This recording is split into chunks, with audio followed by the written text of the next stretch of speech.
Hello বন্ধুরা, প্রত্যেক দিনের মতো লাঞ্চ থালি নিয়ে এসেছি। ভাত, গাজর সিদ্ধ, করলা ভাজা, অনেক জায়গায় হোঁপা বলা হয়, অনেক জায়গায় চিচিঙে বলা হয়। এটা ভেজেছি একটু পোস্ত দিয়ে। আর এখানে আছে ভেটকি মাছ ভাজা।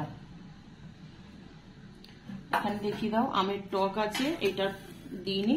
আর এখানে আছে এই যে রুই মাছ দিয়ে আলু দিয়ে তরকারি যেমন করি প্রত্যেকবারে সেরকমই করেছি। ঘরে দুটো ডাঁটা নষ্ট হচ্ছিল, কালকে যেহেতু দশহরা আছে তো এই ডাঁটাগুলো দিয়ে দিয়েছি তরকারিতে। তো আজকে আমাদের দুপুরের লাঞ্চ তাহলে আজকে এইটুকুই। তো চলুন খাওয়া দাওয়া করে নিই।